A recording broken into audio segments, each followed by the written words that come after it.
Bismillahirrahmanirrahim. Alhamdulillah, salatu wassalamu ala Rasulillah wa ala alihi washabihi ajma'in. Berkata Asy-Syaikh Daud bin Abdullah Al-Fadhani rahimahullah taala, bismillahirrahmanirrahim. Ku mulai risalah ini dengan nama Allah yang amat murah lagi amat mengasihani akan hamba-Nya yang mukmin dalam negeri akhirat. Alhamdulillahirabbil alamin. Alladzi ja'ala as-salata tariqatal muttaqin.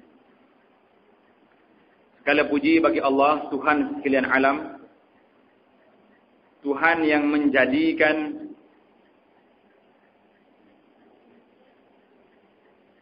sembahyang 5 waktu ini jalan orang-orang yang muttaqin. Yaitulah orang yang bertakwa. Wa ja'ala fiha qurrata 'aini sayyidil mursalin wa ruknan min arkanid. Dan Tuhan yang menjadikan dalam sembahyang itu sejuk mata hati penghulu segala mursalin. Ali Nabi kita Muhammad sallallahu alaihi wasallam, dia punya jawatan dia Sayyidil Mursalin. Iaitulah ketua segala rasul itu duduk di bawah Nabi Muhammad sallallahu alaihi wasallam. Jadi Nabi lah jadi ketua dia, penghulu dia, Sayyid. Yakni dijadikan sejuk mata hati Nabi sallallahu alaihi wasallam dengan musyahadah. Apa makna musyahadah? Menyaksi dengan mata hati akan Tuhannya di dalam sembahyang. Bila Nabi sallallahu alaihi wasallam bila dia sembahyang, dia menyaksikan Allah SWT, keagungan Allah dengan hati dia.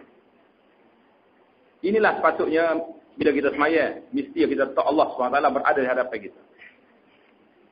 Barulah sembahyang kita tu khusyuk, sembahyang kita ni tak ingat apa-apa, kita hanya tawajuh pada Allah SWT. Dan menjadikan sembahyang itu satu rukun daripada rukun agama. Allah Ta'ala jadikan sembahyang kita ni salah satu daripada rukun agama. Di mana hadis Nabi sallallahu alaihi wasallam, buniyal Islamu ala khamsin.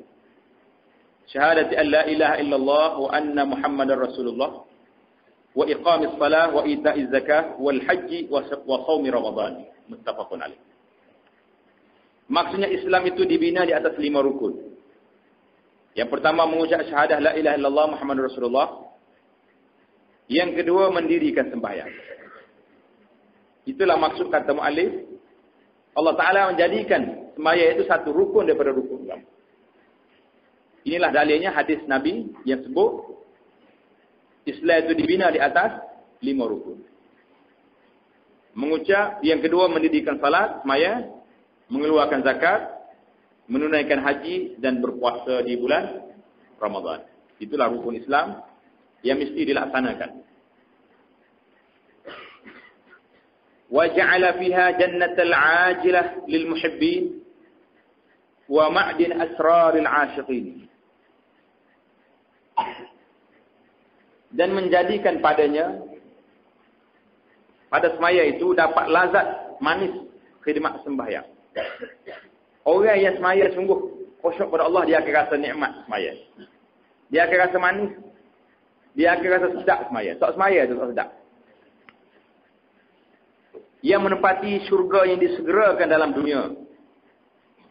Orang-orang yang muttaqin, orang-orang yang bertakwa, surga dalam dunia ni, iaitu dia boleh semaya itu dipanggil surga dalam dunia.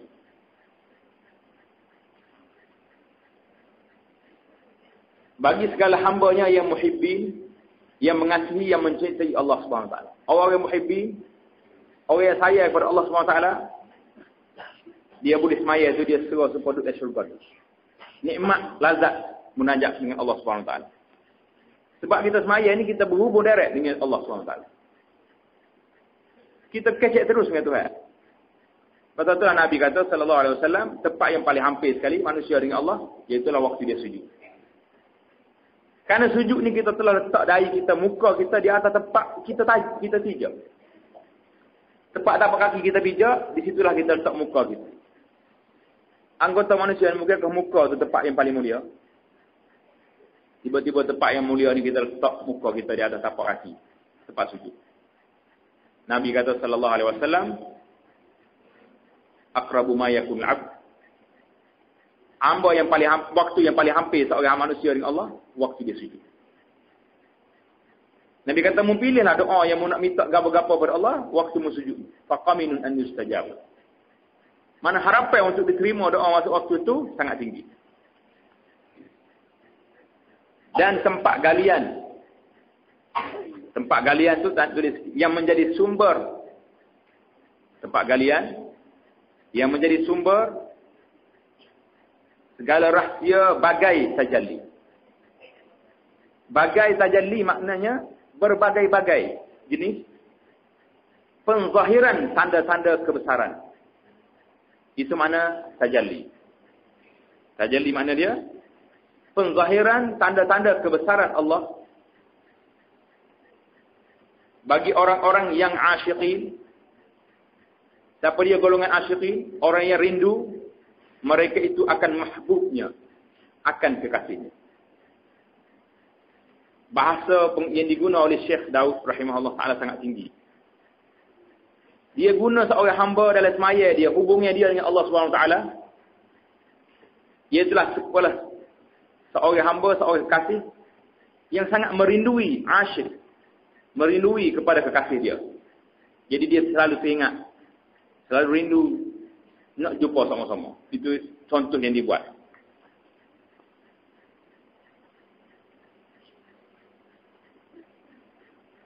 Wassalatu wassalamu ala Sayyidina Muhammad Rasuli Rabbil Alamin wa Syafi'il Muznibin. Dan rahmat Allah dan salamnya atas penghulu kita Nabi Muhammad sallallahu alaihi wasallam, pesuruh Tuhan sekalian, tambah depan dia tu alam, sekalian alam. Kita aja tak baru ni pun serupa, dia tak buat apa-apa. Dia tarik balik. Sekalian alam. Nabi Muhammad sallallahu alaihi wasallam pesuruh Tuhan sekalian alam dan yang memberi syafaat. Apa makna syafaat?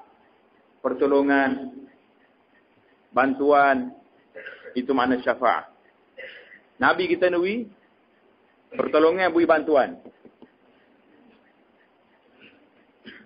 akan segala orang yang berdosa pada hari kiamat nanti. Nabi kita sallallahu alaihi wasallam dia akan beri pertolongan, beri bantuan kepada orang-orang yang berdosa pada hari kiamat.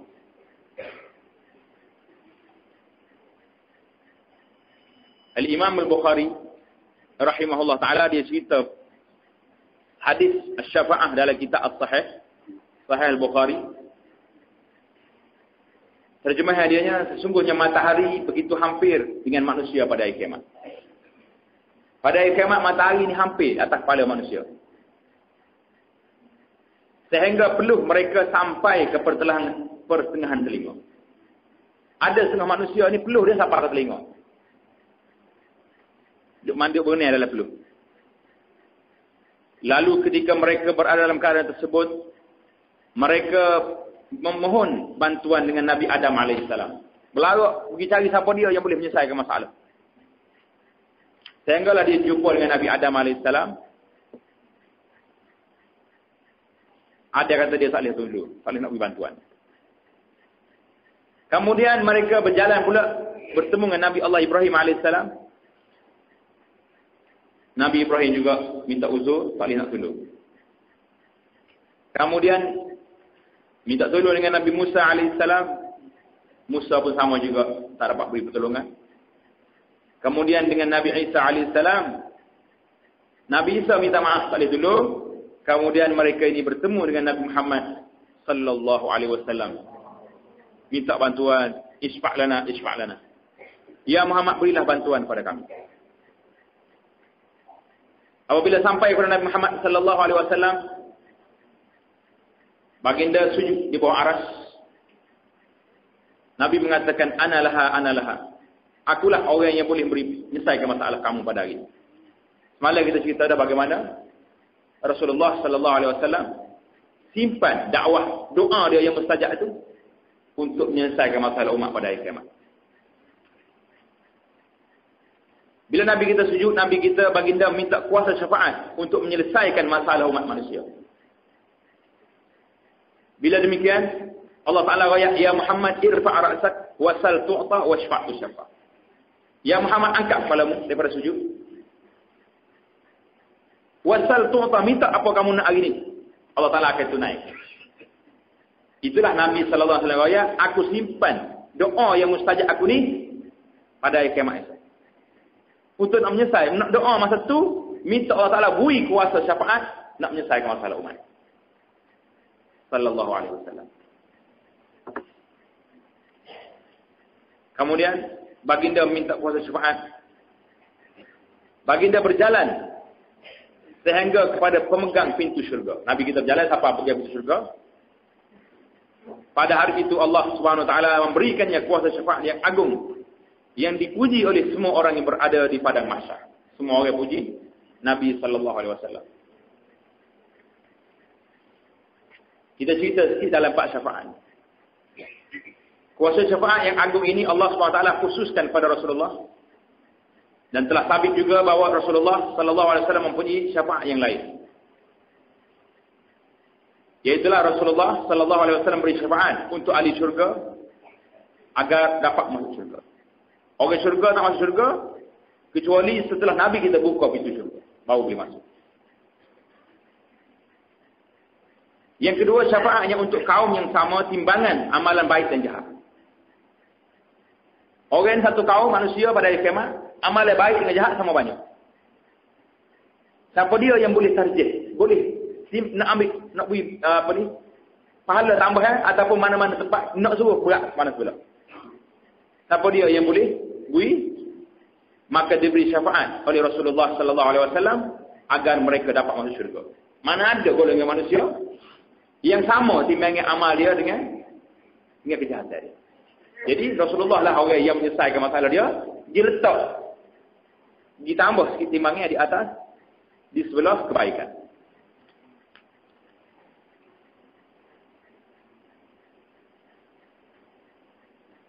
Syafaatnya untuk kaum yang telah ditentukan neraka agar selamat daripadanya.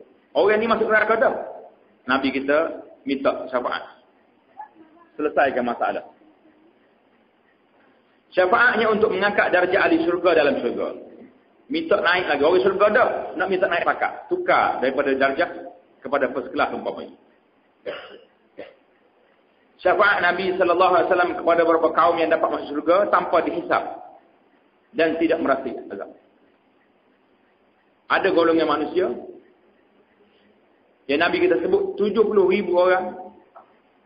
70,000 orang dapat masuk syurga dengan tidak melalui hisab dan tak ada azab. 70,000 orang. Jadi kata dalam hadis lain, allazina la yarqun wa la yastarqun. Salah satu daripada ciri-ciri golongan ni, dia tak pergi jampi. Dia tidak minta supaya orang jampi dia.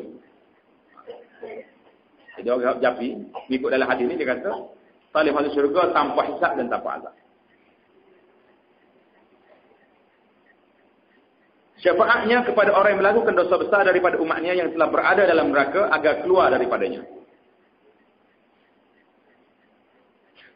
Jadi orang ni, kata Nabi sallallahu alaihi wasallam dalam hadis, satu kaum, satu kumpulan daripada ahli neraka. Duduk neraka dah ni, duduk bakar dari neraka dah. Nabi kita dengan syafaat dia buat tarik keluar, orang ni masuk syurga. Jadi orang-orang yang masuk syurga lepas pada duduk neraka dia panggil al-jahannamiyyin. Jahannamiyyin maknanya banduan yang pernah duduk dalam neraka jahanam, lalu duduk dalam syurga. Jadi alhamdulillah, yang pentingnya dia selamat. Syafaat Nabi sallallahu alaihi wasallam untuk meringankan azab daripada mereka yang dikenakan azab. Seperti syafaatnya kepada bapa saudaranya Abu Talib. Abu Talib mati dalam kafir, tapi oleh kerana dia kuat dah bela Nabi, maka Nabi beri syafaat pada dia sikit, keinginan sikit daripada orang lain. Itulah di antara syafaatnya Nabi kita Muhammad sallallahu alaihi wasallam. Dan Nabi kita dalam hadis, Nabi kita telah bersabda, sesiapa yang membaca doa selepas daripada azan, lepas kita dengar bel, kita baca doa, Allahumma rabb hadhihi ad-da'wati at-tammah was-salati al-qa'imah Ati Muhammadanil wasilata wal fadilah wab'athhu maqaman mahmudan allazi wa'adta innaka la tukhliful mi'ad. Siapa dia baca doa ni? Allahumma rabb hadhihi da'wati tamah wa salatil qa'imah hingga akhir. Orang ni halat lahu syafa'ati yaumil qiyamah. Nabi kata, orang ni akan dapat mencapai syafaat itu pada hari kiamat. Siapa dia rasa nak dia ni duduk di bawah syafaat Rasulullah, jangan tinggal baca doa selepas daripada azan.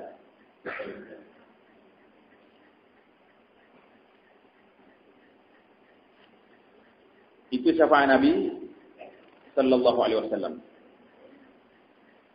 Hamba balik.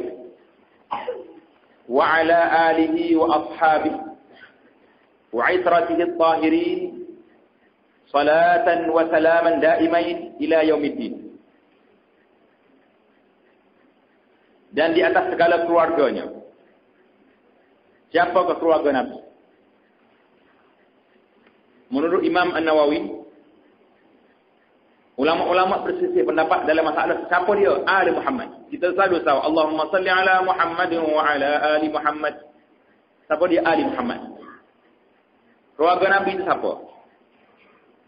Ala aqwal kata Imam Nawawi, ada beberapa pendapat. Yang pertama, kebanyakan ulama mengatakan dia ni ialah orang mukmin daripada kalangan Bani Hashim dengan Bani Abdul Muttalib. Bani Al-Muttalib. Bani Hashim dengan Bani Al-Muttalib.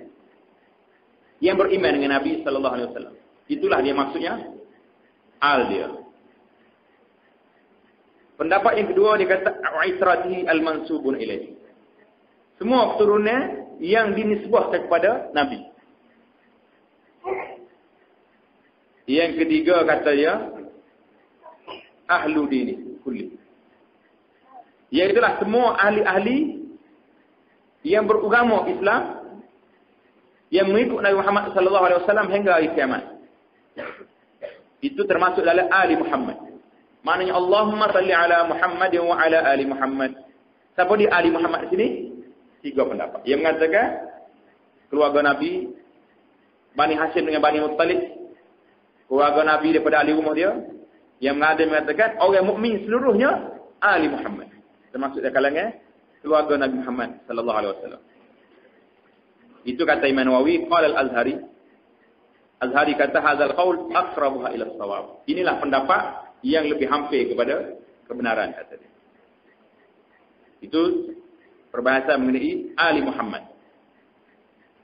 Dan sekalian ikutannya daripada anak buahnya yang suci mereka itu. Itratihi at-tahirin, keluarga Nabi yang bersih yang suci. Kita selawatnya akan rahmat dan salamnya yang berkekalan kedua-duanya hingga hari kiamat. Wa ba'du. Fa'lamu ya ma'asyiral muslimin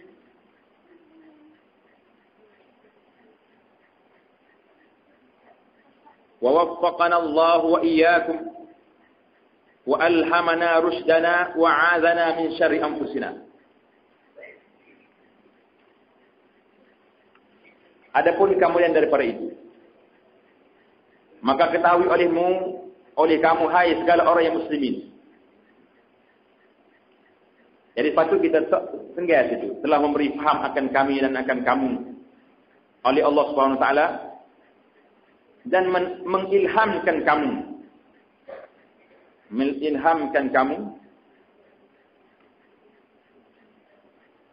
dan kamu cerdik. Ada dan kamu cerdik. Jadi kita tak di bawah dan tu sehingga kamu cerdik. Wa alhamana rusdana. Maknanya Allah Taala beri ilham kepada kita ni kepada kecerdikan, kebaikan, itu mana rusdana. Kepada kematangan. Wa a'azana min syarri anfusina.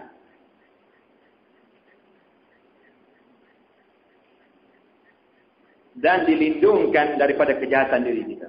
Diri kita sendiri pun kita minta daripada kejahatan diri kita minta berlindung dengan Allah Subhanahu Wa Taala. Inna salata imaduddin wa ajallu mabani al-islam al-khams ba'da ash-shahadatain. bahwasanya semayang itu 5 waktu. Semayang 5 waktu itu siang agama. Dan yang terlebih besar kejadian rukun Islamnya 5 perkara, kemudian daripada mengucap 2 kalimah syahadat.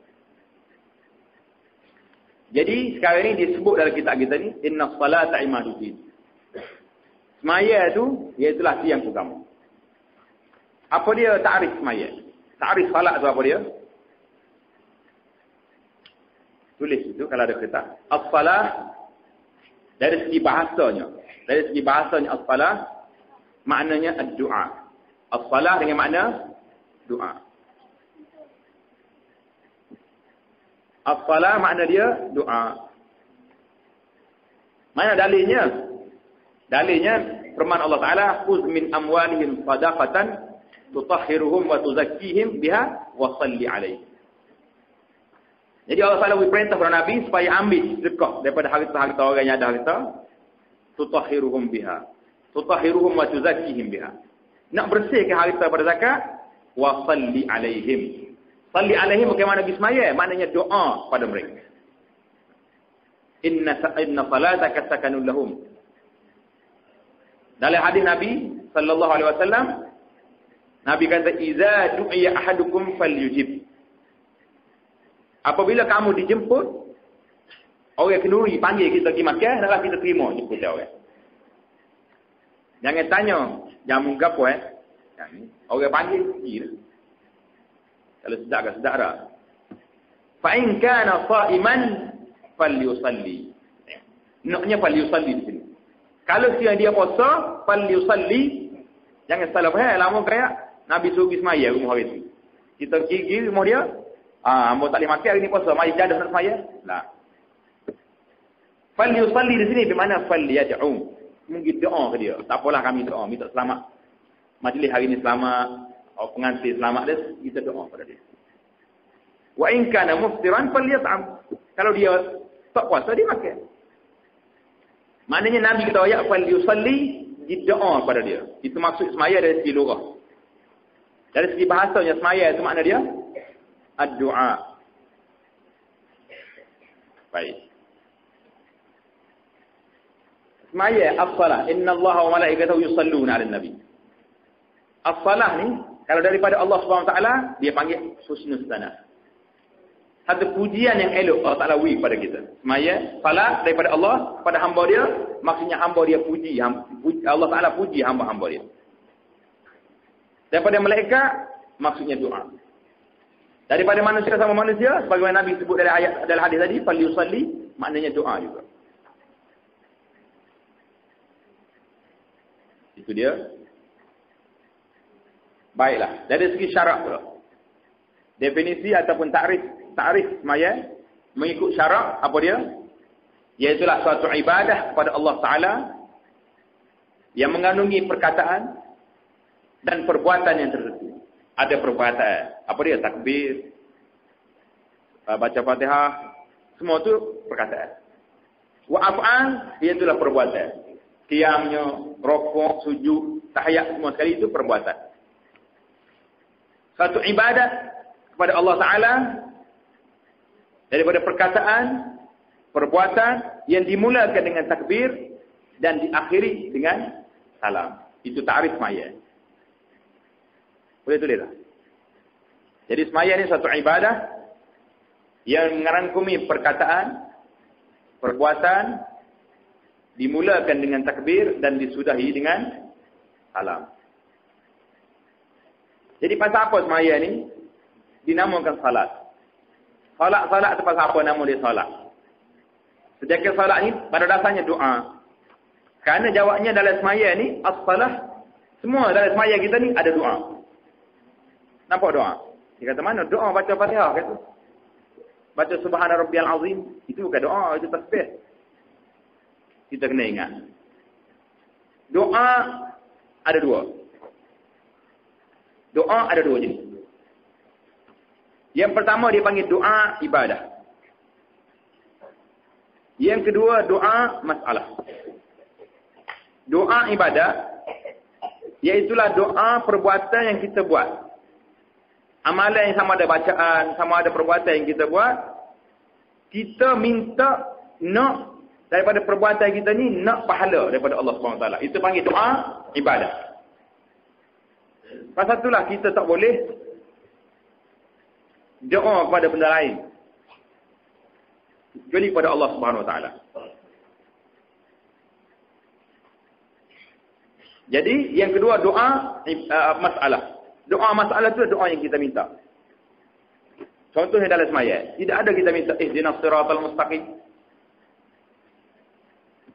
Itu doa masalah. Ada. Doa ada berapa jenis? 2 jenis. Doa ibadah, doa masalah. Semua sekali baca Quran, zikir, tahlil itu dipanggil doa. Tapi doa ibadah. Doa masalahnya yang kita minta, Allahumma inni as'aluka tu, Allahumma rzuqni, itu doa masalah. Doa minta. Doa ibadah. Faham? Jelas itu Jadi doa ada 2. Jadi kenapa dinamakan semaya ni dengan salat, dengan doa?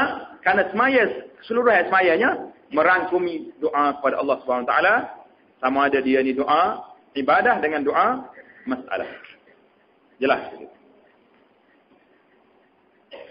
Baik. Kita kembali kepada kitab kita ni. Wa mahalluha minad din mahallur ra'si minal jasadi. Mahalluha minad din mahallur ra'si minal jasad. Fakama annahu la hayata liman la ra'sa lah, fakadzalika la dina liman la salata lah. Kadzalika warada fil akhbar. Dan tempatnya daripada agama, tempat semaya ni, mana tempatnya, maknanya kedudukannya. Tanda di bawah tempatnya itu, tempatnya yakni kedudukannya. Kedudukan semaya itu. Daripada agama, seperti tempat kepala daripada tubuh. Maka seperti bahawasanya tiada hidup bagi orang yang tiada kepala baginya, maka demikianlah tiada agama bagi orang yang tiada semaya baginya. Siapa dia tak semaya, orang ni tak ada agama. Walaupun dia mengaku dia ni Islam, tapi kerana dia tak semaya, dia tidak ada agama. Baik, kita kata dia semaya dah, tapi semaya seorang-seorang di rumah dia, tak pergi jemaah. Tidak semaya berjamaah dengan hayya 'alas salah, hayya 'alal falah, tak jauh. Tak menjawab seruan orang panggil hayya 'alas salah, marilah kepada semaya. Hayya 'alal falah, mari ambil kemenangan, tak pergi. Orang ni orang mukmin, tetapi mukmin yang tidak sempurna kedudukan dia dalam asal kepala dia tidak betul. Kepala dia ada. Demikianlah tiada agama bagi orang yang tiada sembahyang baginya. Orang yang tak sembahyang, orang yang tak ada agama. Dalil dianya mentarakas salah. Nah. Siapa dia tinggal semaya, kata Nabi SAW, faqad bari'at zimmatullah. Orang ni telah berlepas diri daripada ikatan dia dengan Allah SWT. Rasulullah SAW bersabda, bainar rajuli wa bainas syirk wal kufri tarkus salah.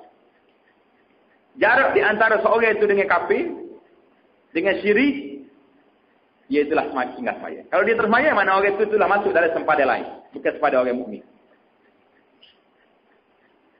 Dalam hadis lain, Nabi kata, al-ahdul ladzi bainana wa bainahumus salah. Faman tarakaha faqad kafar. Perjanjian ikatan perjanjian di antara kami dengan mereka, iaitulah semaya. Faman tarakaha faqad kafar. Apa dia tak semaya, orang ini kafir. Banyak lagi lah hadis-hadis menunjukkan tentang kedudukan semaya dalam Islam. Demikian telah datang daripada beberapa hadis. Demikian telah datang pada beberapa hadis Nabi sallallahu alaihi wasallam. Mana hadis Nabi banyak menunjukkan tentang kedudukan semaya.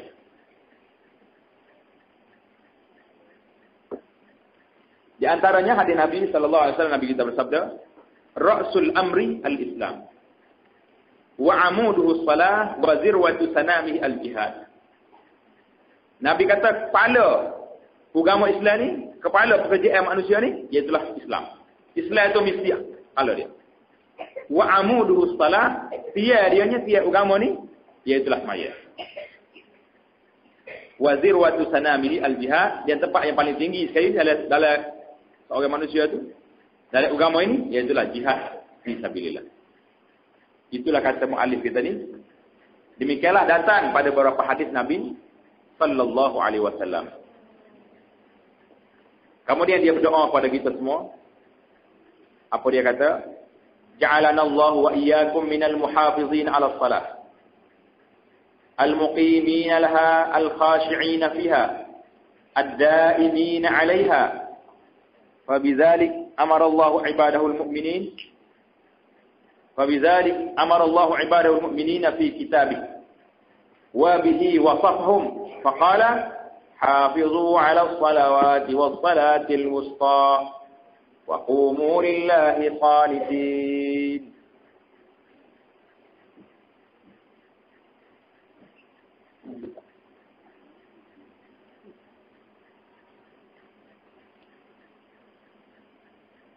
Maknanya maka menjadikan kami oleh Allah SWT dan akan kamu daripada orang yang memeliharakan atas sembahyang yang 5 waktu dan orang yang muqim bagi sembahyang. Apa makna muqim? Yakni mendirikan dan memeliharakan dia. Itu makna muqim. Apa makna muqim? Muqim bagi sembahyang yakni dalam kitab kita yakni. Bukan luar ni, dalam kitab yang sama. Yakni mendirikan dan memeliharakan dia. Mendirikan semaya dan menjaga semaya. Inna salata kanat 'alal mu'minina kitaban mawquta. Semaya ni kata diperlu ke atas mukmin kitaban, satu perlu. Mawqut berwaktu, dia ada masa dia, ada waktu dia. Zuhur waktu tengah hari, maghrib, petang, malam, nah. Kitaban mawquta sudah ada masa dia. Lagi orang yang khusyuk padanya. Apa makna khusyuk? Yakni tetap hatinya dan anggotanya dalam semaya. Kalau kita nak tengok orang ni khusyuk atau khusyuk dalam semaya, dia tak berbuat banyak. Kalau duduk baik ikut itu, mana orang ni memikirlah lain. Lagi yang mengekalkan atas sembahyang. Orang ni mengekalkan atas sembahyang, yakni tiap-tiap kali sudah sembahyang, tiap-tiap tambah. Tiap-tiap tambah dia kali. Sudah sembahyang, mencinta, yakni bercita-cita.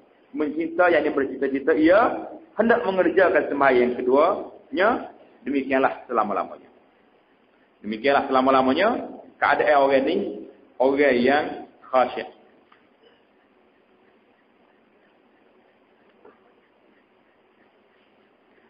Dan dengan yang demikian itulah menyuruh oleh Allah SWT akan segala hamba yang mukmin dalam kitabnya. Dan dengan dia memberikan, yakni memperjelaskan. Memberikan, yakni menjelaskan sifat-sifat mereka itu. Allah Ta'ala jelaskan sifat mereka itu, dia kata apa? Maka firman yang bermaksud, peliharalah oleh kamu, hai orang yang mukminin, atas sembahyang 5 waktu. Dan memeliharakan sembahyang wusta. Apa dia sembahyang wusta? Dan berdiri kamu bagi Allah SWT, mengejarkan kamu akan taat. Wa qumu lillahi qanitin. Pasal itulah sembahyang ini kena bangun diri. Pasal dalil dia nya, qumu lillahi qanitin. Bangun, berdiri. Kalau tanya pasal apa kita sembahyang ini berdiri? Salah satu daripada rukun sembahyangnya berdiri, ni ayat Quran ni, wa qumu lillahi qanitin. Yang ni bangun pada Allah SWT sembahyang. Ayat ini daripada surah Al-Baqarah ayat 238. Ayat hafizu 'ala salawati was salatil mustani. Hafizu 'ala salawat was salatil mustani, ayat daripada surah Al-Baqarah ayat 238. Tanda baru mula nak cari. Maka dikehendak dengan salawat itu, iaitu sembahyang fardu yang 5 waktu. Iaitulah zuhur dan asar dan maghrib dan isya dan subuh.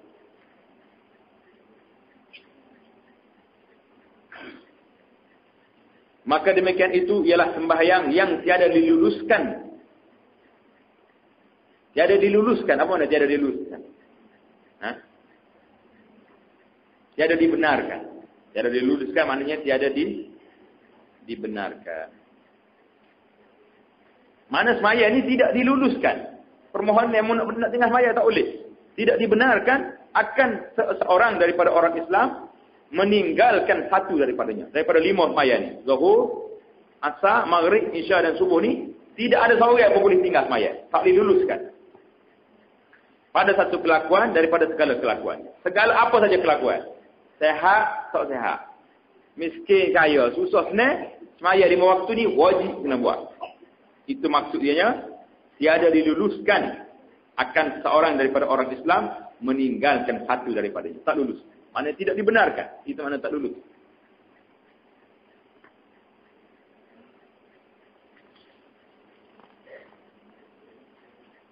Islam ada ia dan seorang yang berakal. Bila orang ni tak lulus, tidak dibenarkan tinggal semaya ni bila? Apabila dia seorang Islam dan akal dia hidup. Itu maknanya Islam ada ia berakal. Naknya orang ni selagi dia Islam, selagi dia berakal, selagi itulah dia tidak diluluskan, tidak dibenarkan meninggalkan semaya. Orang tanya cara mana ni? Tak boleh tinggal semaya ni, jawab dia selagi ada akal. Maknanya dia tidak nyayuk, tidak gila, tidak pitam, tidak apa ni? Akal dia berdua. Selagi itu dia boleh, dia wajib kena semaya. Dan jikalau sampailah lemahnya barang yang sampai. Mana lemah ni kalau sakit tak nak buat dah. Dan sakitnya kepada sehingga-hingga sampainya sekalipun, tak boleh tinggal semaya, tiada diuzurkan meninggalkan dia. Tak boleh tinggal semaya sekali-kali. Dan dikehendak dengan salatul wusta, iaitulah semaya asar. Kalau orang tanya kita semaya wusta ni semaya apa? Semaya asar. Kata Imam Nawawi dalam kitab di Al-Majmu', yang sahihnya, hafizu 'ala salawati was salatil wusta. Semaya wusta ni kata Imam Nawawi yang sahih, pendapatnya sahihnya 2 mazhab. Mazhab yang pertama mengatakan dia ni semaya asar, dan ada juga yang mengatakan semaya subuh. Semaya wusta ni semaya subuh. Semaya asar duduk tengah di antara siang dengan malam. Semaya asar petang. Subuh tengah di antara malam dengan siang. Pasal tu dia panggil semaya wusta, semaya tengah, semaya pertengahan. Mana? Semaya asar ke semaya subuh? Itulah 2 pendapat yang masyhur, yang sahih kata Imam Nawawi. Tetapi berdasar kepada dalil-dalil yang banyak, semaya wusta ini ialah semaya asar. Bagaimana yang dipilih oleh mu'alif kita ni, Syekh Daud kata dikehendak dengan salatul wusta, iaitulah sembahyang asar. Dalil dianya, waktu Nabi kita dalam peperangan Ahzab pada tahun yang ke-5 Hijrah. Waktu peperangan Ahzab dalam tahun yang ke-5 Hijrah, Nabi kita sallallahu alaihi wasallam tak ada nak sembahyang asar. Tak sempat nak sembahyang asar, pasal duduk kepul dengan orang kafir ni, sehingga Nabi kita doa pada orang kafir ni. Nabi kata syaghaluna 'anis salatil wusta salatil asri. Jelas ni salatil asri. Nabi kata demo ni, pokok kafir Quraisy ni telah menyibukkan kita ni daripada semaya wusta, iaitu semaya asar. Mala Allahu buyutahum wa quburahum nara. Allah Taala akan penuh dalam kubur dia dengan rumah dia api neraka. Nabi kita marah sebab dia tak ada semaya asar, dengan sebab pokok kafir Quraisy ni kacau dia pada hari perang Ahzab. Fala sallaha bainal isya'in, Nabi kita semaya lepas maghrib, baru dia semaya asar. Ini sebelum turun ayat dalam peperangan Syiddatul Khawf. Nanti lepas ni kita akan cerita dalam bab Syiddatul Khawf. Adapun sebab ditentukan dengan menyebut akan dia kerana kelebihannya. Menyebut semaya asar ni pasal apa disebut sangat di semaya ni? Kelebihan dia dan mulianya atas yang lainnya. Dan adalah sebab diturunkan ayat itu kerana memudahkan sembahyang tatkala takut.